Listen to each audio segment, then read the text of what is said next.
plays the new champions well, but plays them in multiple roles, so it threatens them as a flex pick as well. The power of the flex in Season 9. We've seen it time and time again.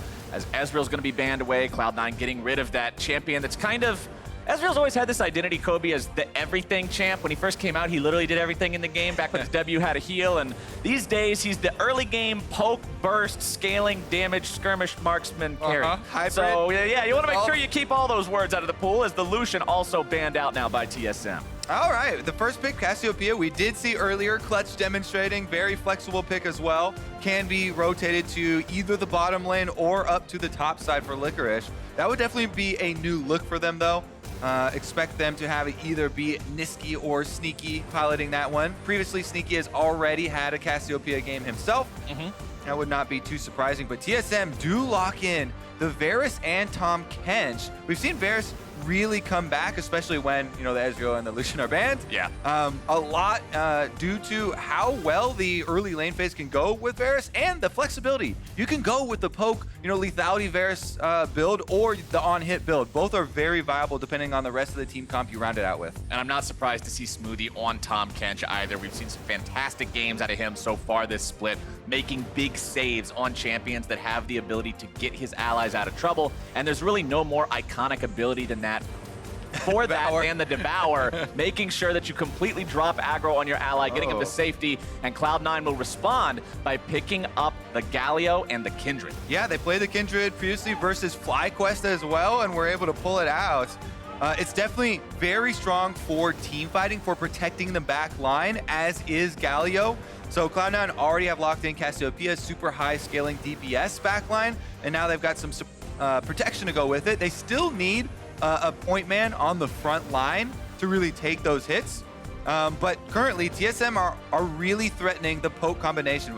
We mentioned when Varus was locked in, you can go either build. If you have a Zoe with it, then it does make sense to go the lethality build with the Varus, because your arrows will be very threatening unless they build armor, and then Zoe Paddlestar will be very threatening unless they build magic resistance. And they can't build both because you won't have enough money early. You also can't build as much of either when your jungler is not a tank. Generally, we see junglers be part of that front line for a team if they are going to build up a big wall of bodies to protect the carries. But when your jungler is a carry itself, like the Kindred, it means less stacking of those resistances and more effect for the lethality. Plus, one thing to look out for when you're building a poke composition, like it seems TSM are doing right now, is you want to watch out for the hard engage. And Kindred is not a hard engage jungler either. It's much more a backline jungler, much more defensive jungler, more like counter engage.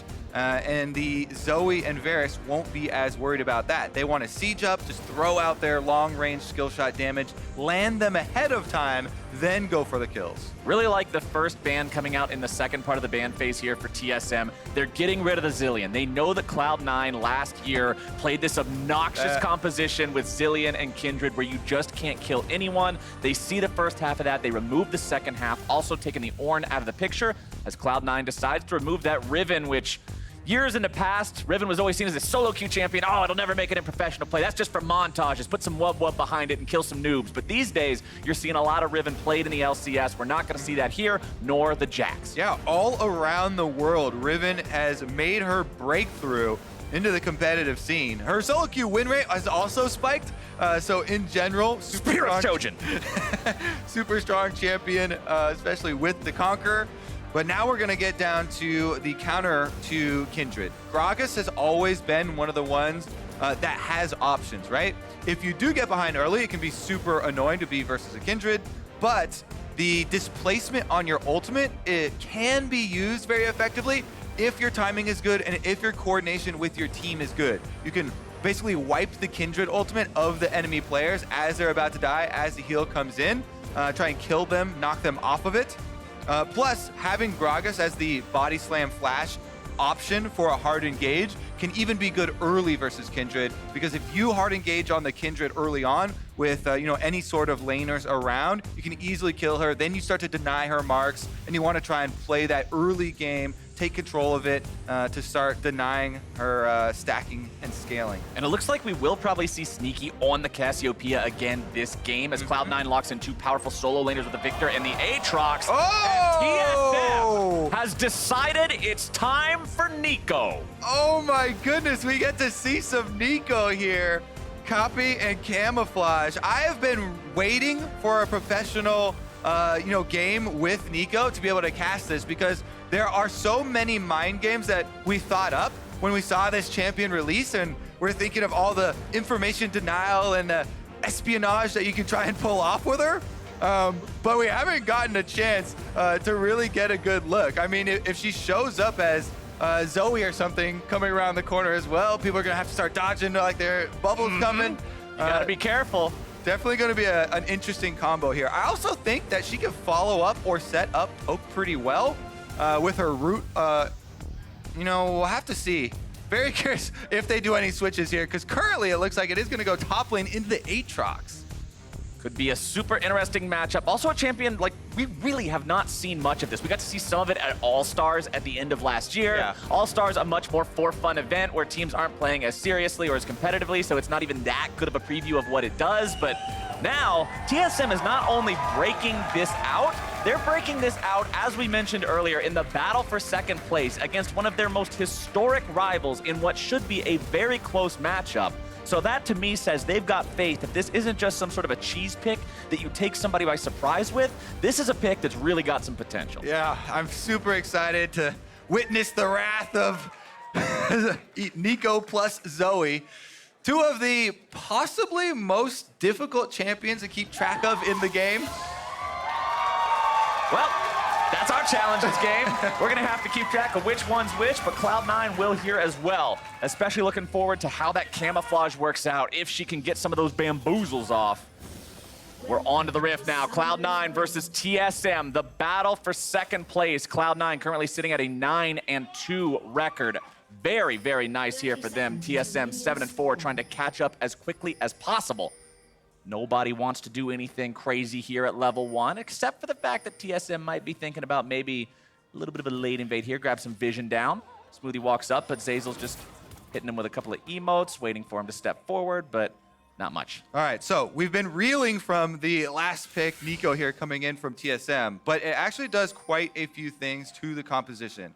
Now we'll notice that it is not only a double AP solo lane setup from TSM, but since Akaadian is on Gragas, even the jungler is AP, so the entire top half of the map is pure magic damage threat. We would definitely recommend for Licorice, Nisqy, and even Svenskeren getting early magic mantle exactly into magic resistance, because they're going to get so much value out of any sort of fight early on with that type of resistance. It's only later when what I assume has to be a lethality Varus build here, right, coming from Zven, comes in later, and that will open up the extra damage side. And talking about stacking the magic resistance, going back to what you said earlier, you got to build one or the other, and if you're so heavily incentivized to stack MR, Zven's job just becomes that much more desirable if he's going for the lethality, because you know the armor will not be there. It also makes lane assignments in the mid game very interesting, because if TSM switch up lanes as Nisqy gets attacked. Oh, here comes your flash gank. Level 2 from Akaadian. He gets the flash out of Nisqy and sets himself up to come back in the next 5 minutes. And the mark for Kindred actually spawned on the top side, so Akaadian walking bottom there. Oh, they see the Kindred on the ward as well.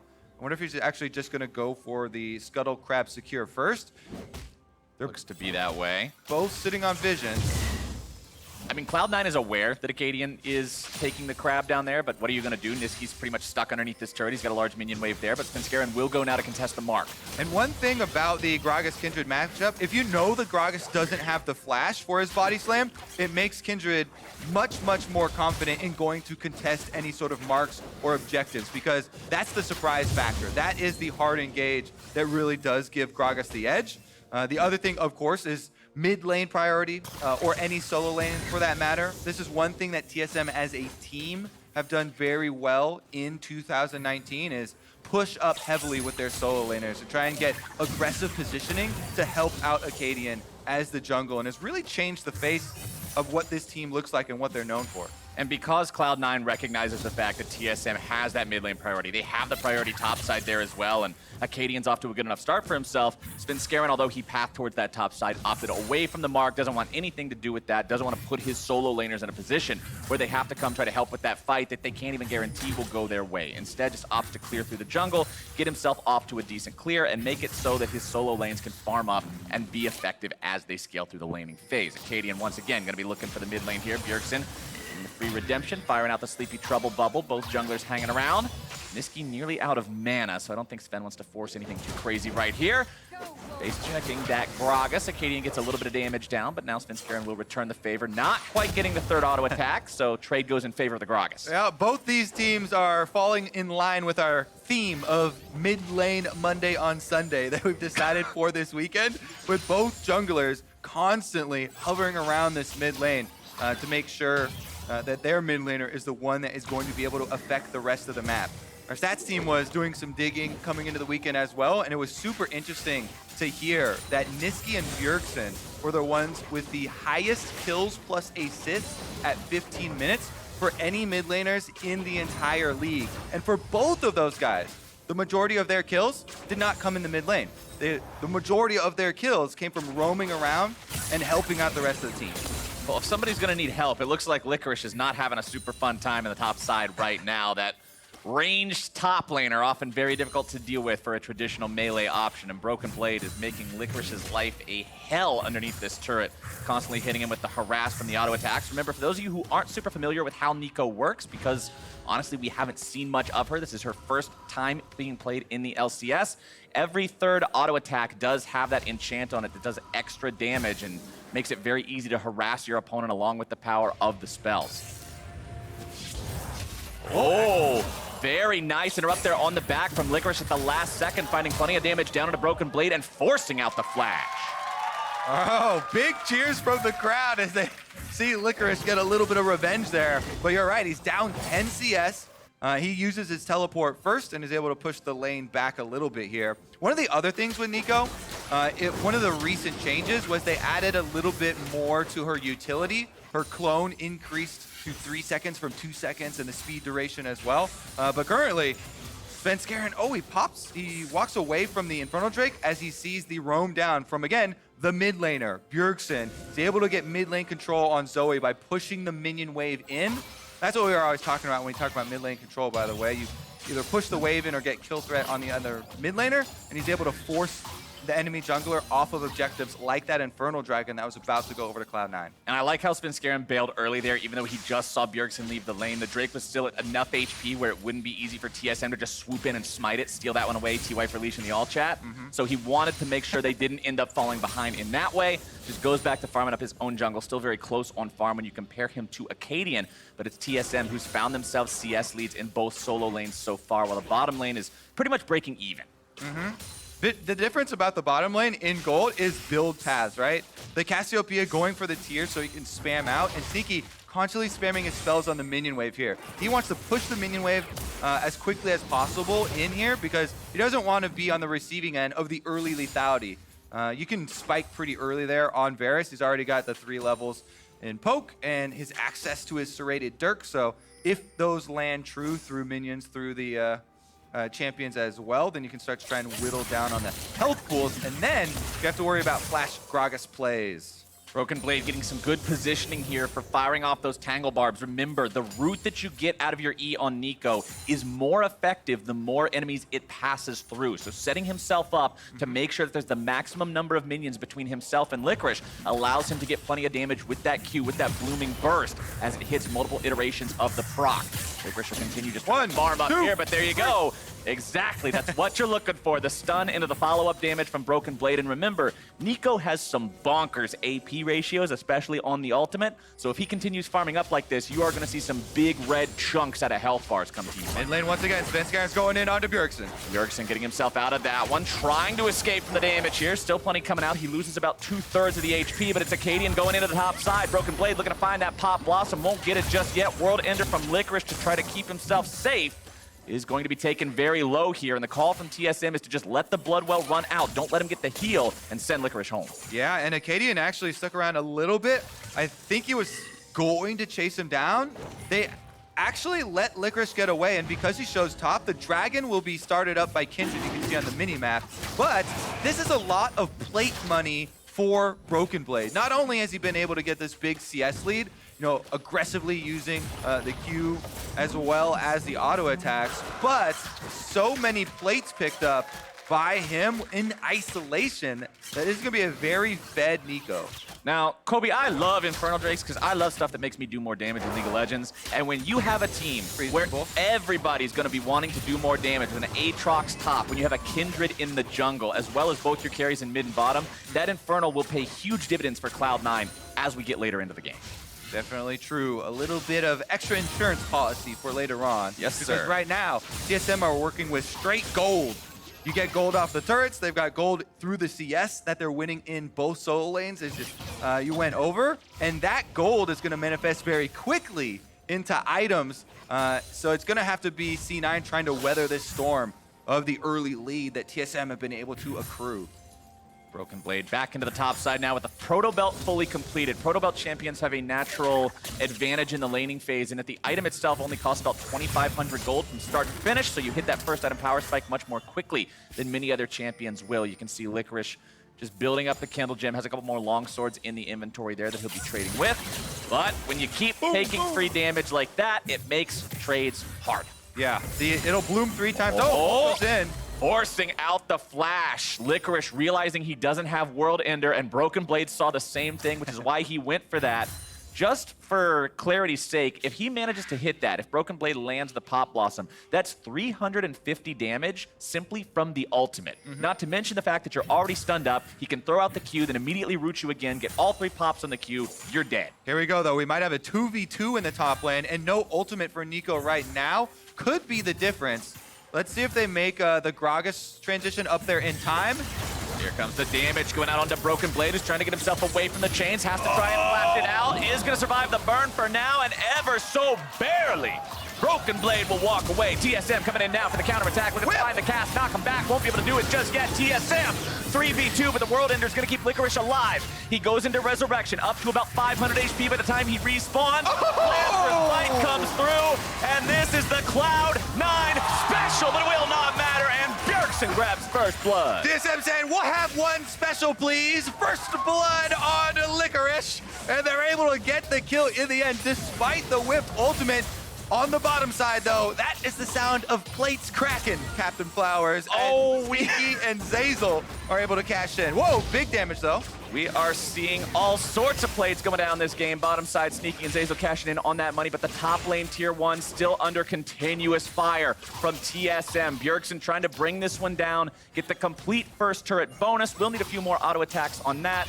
Each auto only hitting for, well, a very small amount, but one more will do it. And there you go, turret first blood over to the side of TSM. And this is a very big gold lead for this early in the game. As you mentioned, though, remember Cloud9 still have the Infernal Drake, as well as getting some plates on the bottom side. Here's how it started out.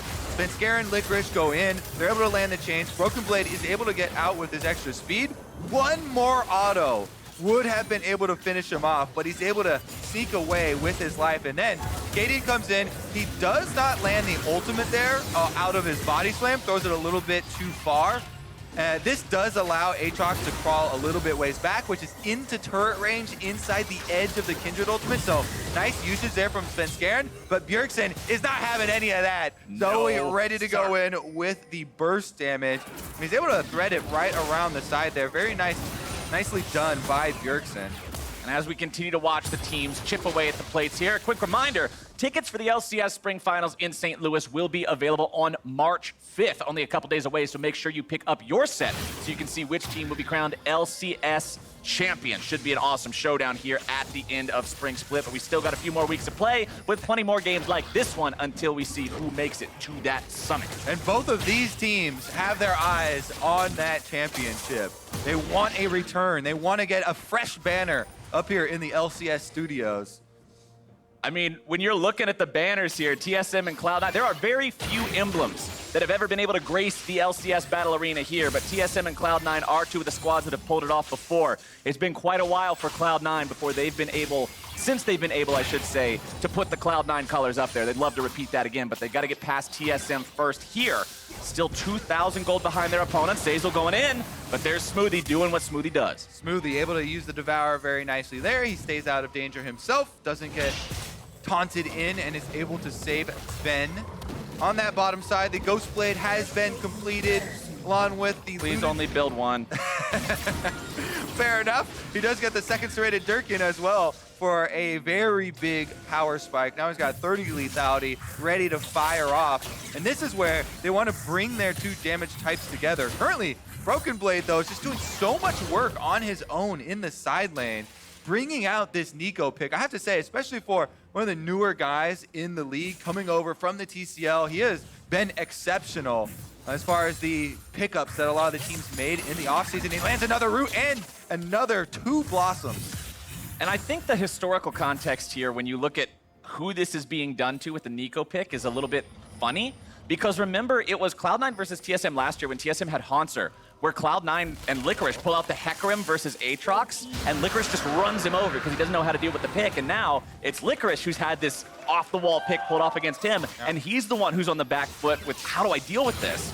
So TSM making sure that they get Cloud9 with a dose of their own medicine here on this one. Maybe Zeyzal and Mark will have to figure out some more doctor's notes for that one. Don't take too much of that medicine. Everything in moderation. Neeko heading back out onto the 1v1, it looks like. It looks like TSM are going to keep these same lanes. In order to do that, I think you do need a lot of protection for Neeko, because yes, you do have the clone and you can go invisible and it gives you a decent amount of speed, but you can still get caught. You ain't no Riven. Exactly. You're not as mobile as something like a Riven. Maybe another thing that kind of emboldened him to go for this pick, the range mage, to try and abuse the 1v1 matchup, is again coming back to the fact that their jungler is not a CC heavy jungler, it's not an engaged jungler, so a little bit less threat of getting jumped on there.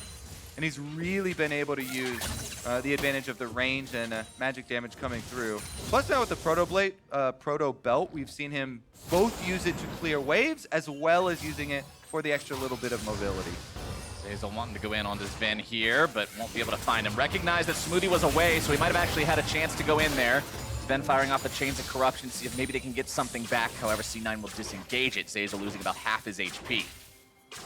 All right, TSM definitely have control here through the river, but it looks like Cloud9, in bringing down Svenskeren as well, can slip in and take out some of these wards before the spawn of the next Infernal Drake. They do have a scaling advantage to rely on here for C9 if they can weather a lot of this early firepower. You know, they have amazing scaling in almost all of their roles, but the early firepower is landing true, and Bjergsen finds another hit. That trade looked like it was going to be over early because Bjergsen missed the Sleepy Trouble Bubble. He read it wrong and Nisqy went the other way, but then nope, picks up the Super Soaker, manages to get him with that, tags him with some extra damage on the end, and Zoe has some incredible trading potential even if you miss the skills. Broken Blade wandering out of the enemy jungle now, recognizing he is a bit far forward. This side of the map is very dark for TSM, and he doesn't want to get caught overextended. Yeah, I would like to see TSM put a little bit more pressure on the mid lane. If they can get this mid tower to fall, that's what opens up the map for them to make use of the Tahm Kench, Abyssal Voyage. You know, these mages are whittling away at their opponents. Then you have the mobility of the Abyssal Voyage to come in and help out those side lanes, make the surprise move on Cloud9 to push this game state forward and not allow Cloud9 more time to scale. The state of the game is that we're 17 minutes in and we have only seen one kill. That one kill did come out of what was almost a fight that got fizzled out because of anti-deaths, because of the fact that you had the Aatrox ultimate and the Kindred ultimate. And speaking of anti-deaths, I've got to do my usual check-in here. Look at where the stopwatches are on both teams, because since we haven't seen any big fights, it means those cooldowns are still available. It means they will heavily influence the next battle. Broken Blade looking to find the Pop Blossom, not going to get it. The time to channel that one is pretty extreme, and Broken Blade's forced to flash out over the wall to escape Svenskeren's follow-up. Yeah, that's one of the more interesting changes that happened in Neeko as well. They actually reduced the leap duration by 0.15 seconds, but they removed the 40% slow on activating it. So we're seeing here Licorice use his dash really well, or his flash when necessary to get out of the range of the ultimate. But Broken Blade, all in all, definitely still the advantage there in the top side. Currently, though, if Svenskeren goes up there, it looks like Licorice might be able to get some damage onto the turret and a little bit of control here around the Rift Herald. Now, something we haven't talked really much about this game aside from the very start is the Kindred stacks. Remember, the goal for Kindred is you really want to hit 4 as quickly as possible so you get the extra range. You're more viable in the team fights. Svenskeren currently stuck at 1 as the fight breaks out. Akaadian goes into the face as Bjergsen looking to find some follow-up. Akaadian gets himself out and into the safety of Tahm Kench's belly. Smoothie does it again, and TSM get Akaadian out alive. That was like a slip and slide. He was able to body slam over to the Tahm Kench tongue and ride that one out. Safety, no such luck for Nisqy. Nice pair of snakeskin boots you got there, Bjergsen. That is number 2 going over to TSM's mid laner. Both teams had already used their defensive cooldowns. Svenskeren used the Kindred ultimate on himself when he got slept with the Zoe bubble. Didn't want to get bursted down. Tahm Kench had used the Devour already. So in the mid lane, the Cassiopeia was vulnerable, and Nisqy gets caught unawares. He does have flash up right now, and Zven just lands the ultimate on there. They trade ultimates. Instead of flashing it, Nisqy opted to go for the 1v1. If the team there for TSM was not closer to add more damage, I think Nisqy would have won that 1v1 with ultimate trades and just standing there with damage. But it's a team game, Captain Flowers. Yes, sir. And there was damage coming from the other side. Not a 1v1. If he would have landed a single Twin Fang, I'm pretty sure he kills Zven there, at least in trade. However, TSMCC is just too far on point. As you can see, that lethality doing what it does. That's one piercing arrow. Did that to Zven's health bar right now. He's trying to heal himself back up. We're going to see if Bjergsen can find any more poke damage now. Licorice able to yoink Broken Blade back in with the chains. Pop Blossom coming down. Not quite going to find the mark he's looking for in Svenskeren. Trying to get himself back away now. Finding the route down onto Svenskeren. Meanwhile, off the side, it's Nisqy going to be taken low, but Zeyzal taking Akaadian out. As Smoothie tries to get himself away. Zeyzal very, very hurt. C9 on the retreat now. They've managed to win the fight so far, but their health bars are in a spot where they've got to respect the poke. And Zven nearly finds the kill. Piercing arrows are coming out! Oh, the flash away from Licorice. These fights are actually insane, Flowers. I love it. On both fronts here, you have to track the crowd control cooldowns for multiple people as they're just continually firing them out on the side. I hope that we can get some more slow-mo breakdowns on the Analyst S afterwards, because there were 2 fights going on simultaneously there. We got another one right now as Nisqy sinks his fangs into Broken Blade and finds a free kill, and that is Cloud9 making it 2 Infernal. Nisqy gets his revenge there. Double Infernal scaling advantage stacking. And though TSM find a big chunk on the Nisqy here, it is Cloud9 that secure a little bit more for their late game. And Cloud9 will also even up the turret count here now, grabbing that one in the bottom lane.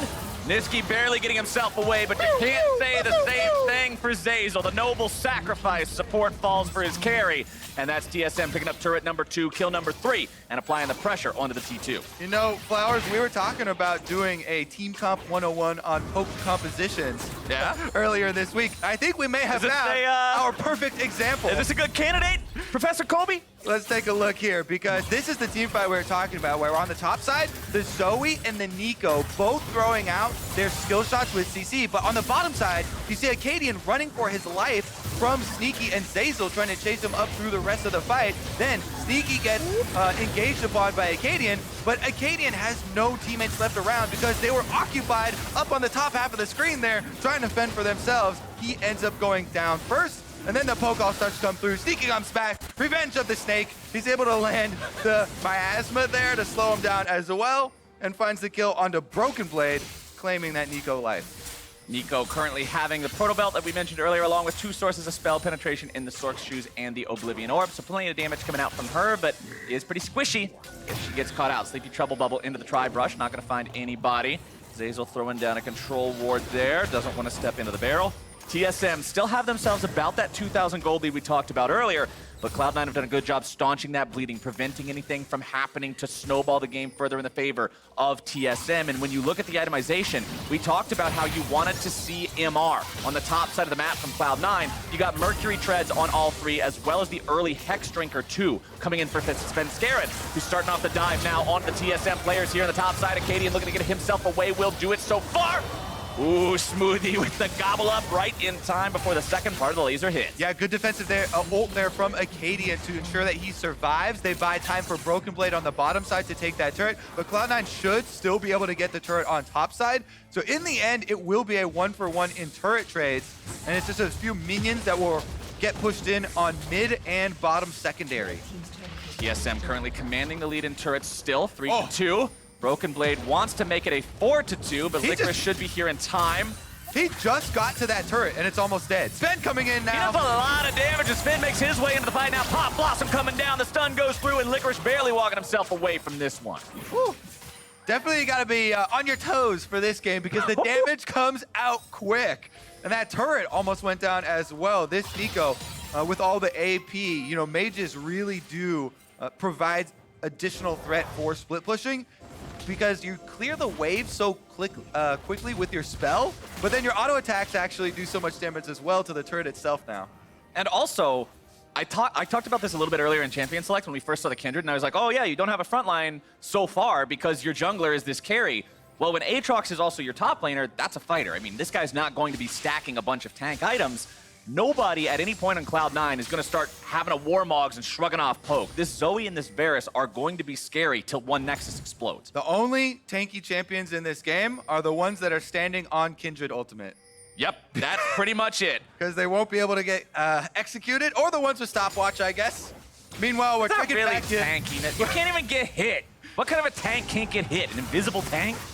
Meanwhile, we're checking in our mid lane here with our beautiful stats pop-up. Thank you very much. Nisqy and Bjergsen going head-to-head so far. Right now, the crab goes down, but both of these teams trying so heavily to control a little bit of vision around this objective because of the importance of all these long-range skill sets that are coming out. You know, this poke composition, when one of the Sleepy Trouble Bubble or the Root lands, somebody has to run for their lives. And Broken Blade will run away after taking the tier 2 in the bottom side. Not really anything else to push onto down there, but when the game is as close as it is, man, anything can tip the scales heavily to one side or the other if you can get a big prize after a pick. Cloud9 especially having to respect that going up against the Zoe and the Varus, the power of the poke if you walk in blind to this fog of war. Yeah, I'm definitely looking at TSM to be the ones to create the play as well.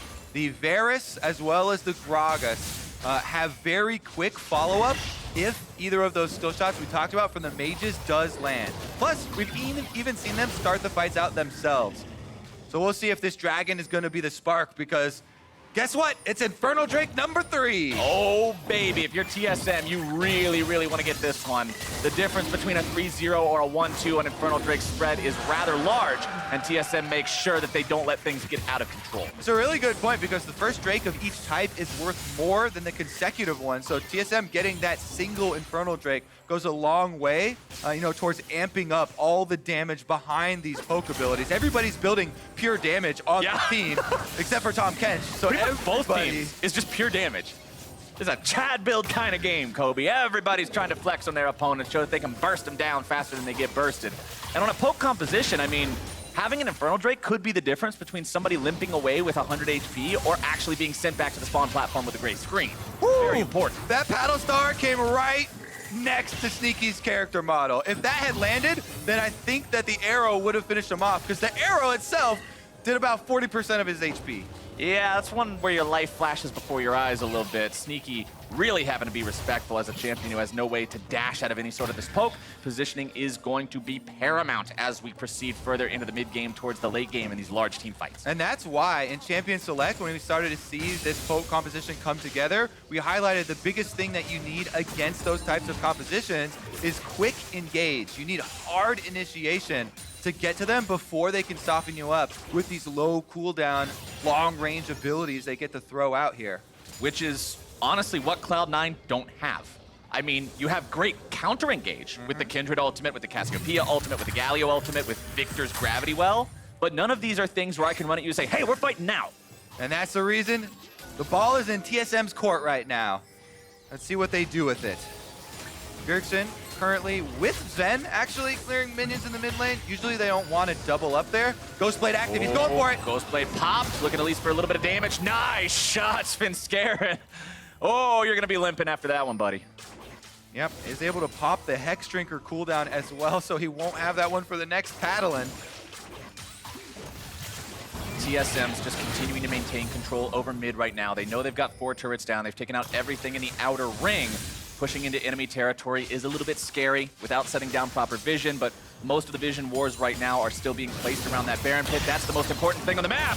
And with Sneaky put to sleep, it could be very dangerous here for Cloud9. Akaadian gives him a drink and sends him on his way. And TSM got a big old pick already. Piercing arrow flies out. Zeyzal barely hobbles away. And that's got to be the Baron call for TSM. Yeah, that's what they're looking for, Flowers. One of those abilities to land, and the poke goes off. Now, Baron is started off. They can't really take it very well, but teleports can't be canceled. And remember, that means you're going to be drowsy as soon as you show up. Licorice tries to buy some time. Instead, he just gets resurrected immediately. Akaadian going to be taken down to half. More damage flying out. Here comes a pop!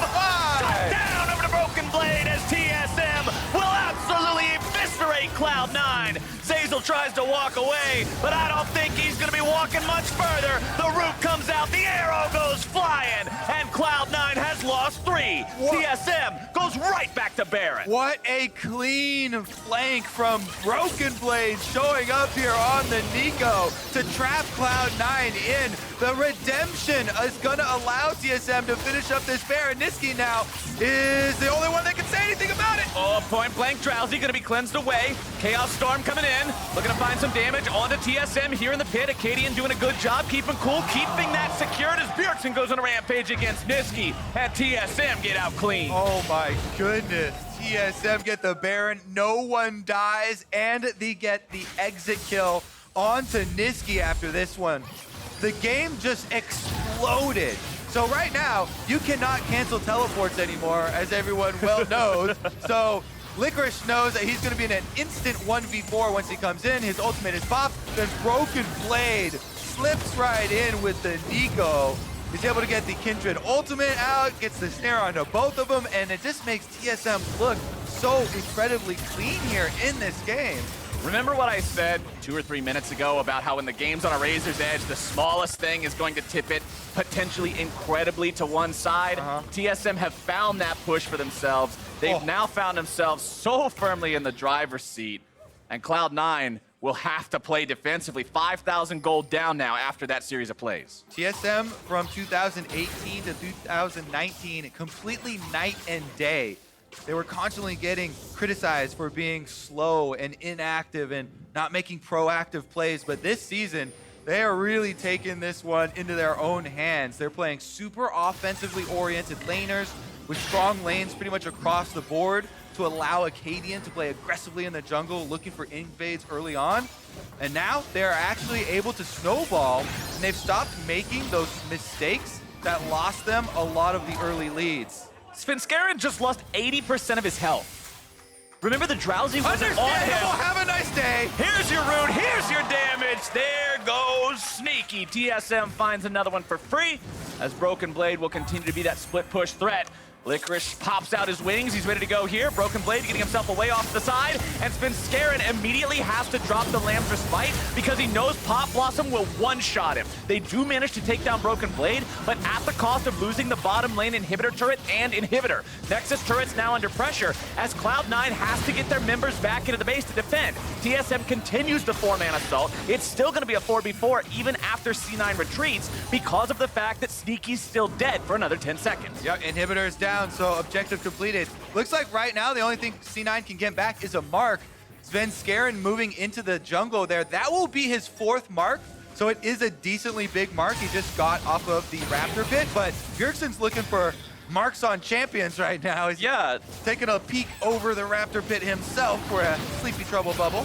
4 marks at 32 minutes is not where you want to be aiming as the Kindred player, but it's what he's been reduced to this game. And look at the build right now from Zven. It's the 3 fully completed lethality items with the bonus serrated Dirk that he's just going to sit on now for a long time until he can complete a full final item, because that extra lethality will still add on. There's a reason these piercing arrows are hitting people for over half their health bar. Exactly, and at this stage, when you're facing a composition like this, you start to feel helpless when you don't have those snap initiations. Who's going to go in to get a point for Galio to ult on top of?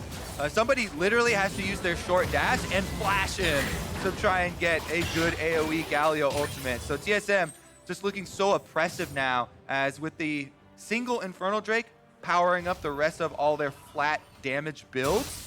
Any sort of skill shot that lands, takes half of C9's health. And when you look at the flashes on Cloud9, since those are critical for them being able to make an engage happen, none are up except for Zeyzal's, which is about to come up here in a couple of seconds. But over on the side of TSM, you've still got flash on your Akaadian, Gragas, so he's able to go in, find those big initiations of his own, and the flashes for Broken Blade and Bjergsen will both be up soon here as well. So we know they both can make plays happen on that. Bjergsen sitting on a 1,000 gold bounty on the Zoe, nearly full build. I'm gonna count 10 stack Dark Seal as a full item because you've built all the stack stuff. So 6 items on Bjergsen, scary as all hell. Turn You that don't into want a about bedtime. him. Do At it. this point, you might as well. The man still hasn't died. If you look at TSM, bottom lane and mid have not died at all. I'm feeling pretty good about my Bjergsen #1 on the mid lane power ranking in Countdown now, as the Zoe Yeah, big brain, look at you. has been a very big influence.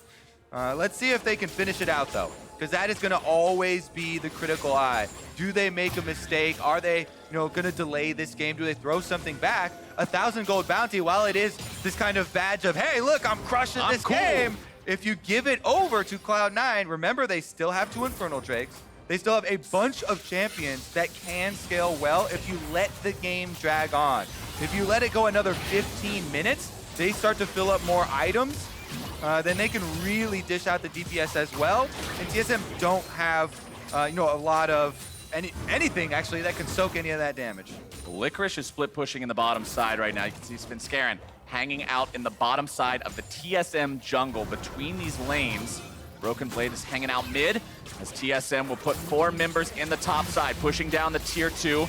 Baron going to be spawning here in about 30 seconds. TSM control this part of the map. They know they can then immediately rotate back towards Baron, get the vision control around the pit. They've already got it in the northern part of the Cloud9 jungle.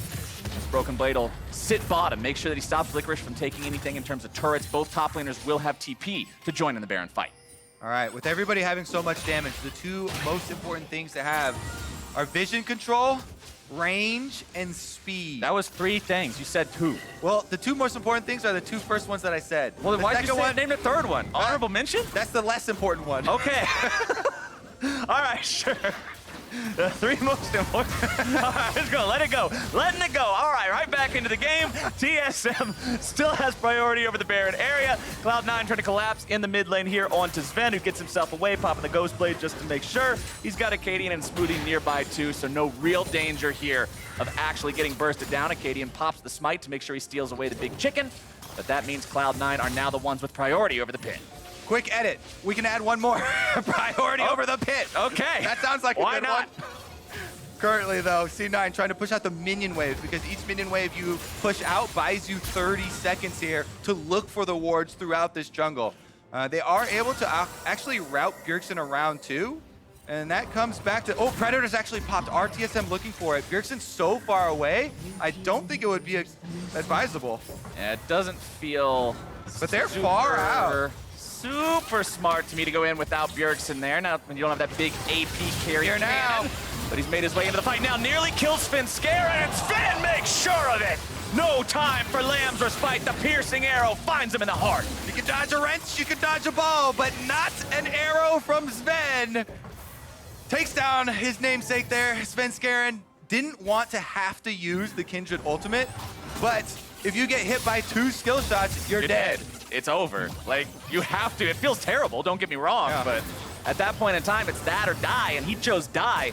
Broken Blade now coming around from the side here, seeing if maybe there's a flank to be found. Sleepy Trouble bubble over the wall, not quite gonna hit anyone just yet, but Zeyzal still eats quite a lot from the Paddle Star. TSM say, hey, your jungler's dead, your support's almost dead, Baron's alive. I wonder what we should do, Kobe. Well, they definitely should set up at the objective, fire off skill shots at anyone who approaches, otherwise, just finish it. Currently, Elder Dragon is a response for Cloud9, but since they had 2 members dead, also they don't have the damage from Kindred, it doesn't seem feasible to rush it.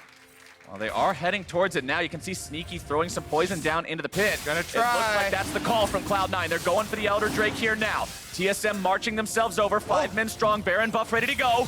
Bjergsen looking for the Sleepy Trouble Bubble, finds it now down onto Zeyzal. TP also going to be coming in here from Broken Blade. Cloud9 are simply not fast enough to take this down before TSM makes their way in. Chains of Corruption finding their way onto no one into the back line. It's Zeyzal keeping himself away. Sneaky still looking to supply the DPS. And Akaadian, the man's a bandit, he stole it away. As now we'll see where the fight goes. Svenskeren grabs the kill down onto him in retaliation. Bjergsen trying to get himself away, but there's the big bounty cash-in for Nisqy. C9 lose the dragon, but they get the kills. 2 members of TSM down now after stealing that Drake, and that buys Cloud9 some time. Huge paycheck for Nisqy getting that kill onto Bjergsen. Let's take another look here. All right, so C9, they make the call to rush this dragon down, and look at the health. Akaadian's here. It's a pure smite fight. He goes in with the burst damage. He gets stunned up. He still gets off the smite there with only a few health left. Broken Blade then pops over the dragon pit. Svenskeren's going to use the Kindred ultimate to ensure that he survives, but on the top side, Licorice and Nisqy. The AoE combo from those two are able to pick up 2 kills for themselves and delay this Baron push, delay the Elder Dragon buff, and buy themselves a little bit of time for the inhibitor to respawn and a little bit of reset. TSM's Baron power play actually looks really bad because they gave up a 1,000 gold bounty immediately after grabbing the Baron, so it's down to plus 450. They would like to change that. They still have about 90 seconds to do so, but the only thing left to push Kobe is what's in the base. And what's really big, Cloud9 didn't use flashes to make those plays happen. They used the Elder Dragon, the objective, to draw TSM in, forcing the poke composition to run at them. Then, for the next fight, C9 are going to have all these flash advantages. You see there's none on Bjergsen or Broken Blade or Akaadian or Smoothie here. So they're all vulnerable targets. No pierce. I was half expecting a piercing arrow to come out there and chunk Svenskeren for about 75%, but it did not happen. You definitely have that feeling if you're in the game as well. You start to get hit by these skill shots, and you're just paranoid. Every time you walk into the jungle, you're close to some fire. Wait, where is it? Where is it? Paddle Star, TSM pushing down the bottom side, though. They know that this inhibitor is already exposed. They can force a fight in open ground with no extra objective to help Cloud9 defend. That's the name of the game here. The Miasma thrown down will buy them a couple of extra seconds. Bjergsen needs a little bit of damage as he jumps forward. Zven does a good job there, landing the piercing arrow to pop the Banshee's Veil of Nisqy, but Nisqy is starting to sting. These death rays have plenty of punch themselves. You can see Zven losing about 40% of his HP there. Svenskeren going in onto Bjergsen here in the mid lane, who wants to get himself away, but that could be a big kill. Svenskeren instead going to be taken down by Broken Blade. Licorice will slam Bjergsen into the ground in retaliation. Pop Blossom comes down. Licorice goes into the stasis. Broken Blade falls. Cloud9, is this your counterattack? Zven will go down.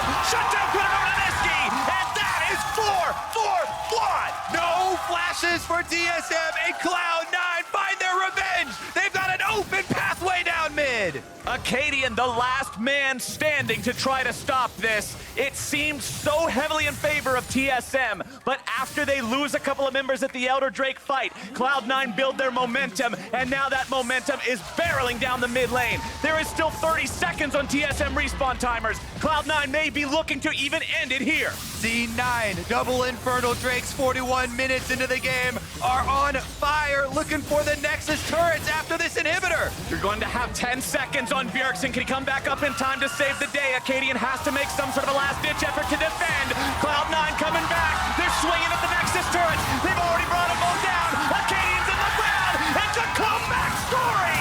And Cloud9 take the win.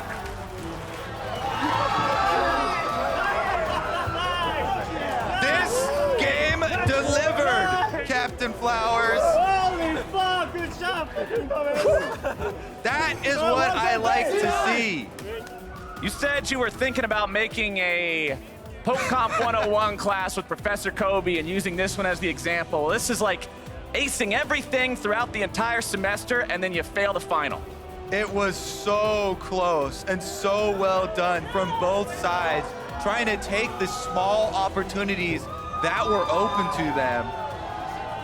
Incredible turnaround there from C9 as well.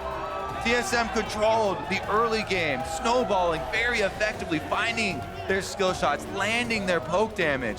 But in the end, Cloud9 pull out the fight at the Elder Dragon, burn the flashes, get the bounty, and then with the hard engage, defending their inhibitor turrets, find the run back. And you can see some reactions there. Svenskeren getting hyped up as Cloud9 manages to finally find their fight. They got on top of Bjergsen, and the lack of flashes was enough to make it so TSM couldn't maintain that distance that they maintained for 35 minutes over their opponents.